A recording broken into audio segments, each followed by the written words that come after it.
It started small, barely noticeable at first. My roommate and I got along fine. We weren't best friends, but we coexisted. She was quiet, maybe too quiet, and had this way of staring just a little too long before answering a question. I chalked it up to social awkwardness. Then, the weird stuff started happening. Small things at first. My phone charger moved a few inches overnight. My closet door, which I always shut, would be slightly open in the morning, and my bedside drawer was unlocked when I swore I had locked it. I figured I was just being paranoid, maybe exhausted from work. But then I started waking up in the middle of the night, feeling watched. At first, I told myself it was just my imagination, a trick of the darkness, a shadow playing on my half-conscious mind. But the feeling wouldn't go away. Then came the scratching.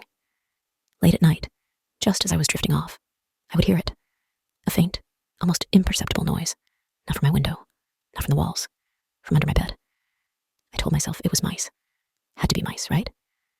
Until one night, I woke up abruptly, my body stiff with unease. The air felt heavy. My phone was on my nightstand, but I was too afraid to move. Then, I heard it. Breathing. Slow, measured breathing. Not mine. It was coming from beneath me, under the bed. I don't know how long I laid there, forcing myself not to breathe too loudly, trying to convince myself that this wasn't real. And then, without thinking, I rolled off the bed in one motion, hit the floor, and ripped up the hanging sheet.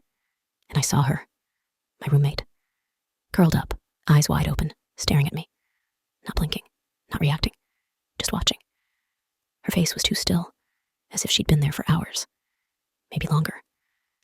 I scrambled back, slamming into the wall, my breath coming in short gasps. "What are you doing?" I screamed. She just blinked at me, as if my reaction was the strange part. And then, in the calmest voice I've ever heard, she whispered, "I just wanted to be close to you, to understand you." I don't remember what happened next. I think my mind couldn't process it. The next thing I remember, I was outside, my hands shaking as I called the cops. She didn't run. When the police arrived, she was still under the bed, completely still. They had to pull her out. She didn't fight, didn't struggle, just smiled. Turns out, she'd been sneaking under my bed at night for months. Not to steal, not to hurt me, just to be there, to watch. She was taken in for evaluation, but the officers wouldn't tell me much else. I moved out immediately. But every night, even in my new place, I find myself checking under the bed. Because the worst part wasn't the fact that she was there. It was the fact that I never knew. How many nights did I sleep with her inches away? How many times did I wake up, roll over, stretch my hand toward the edge of the bed, and nearly touch her face?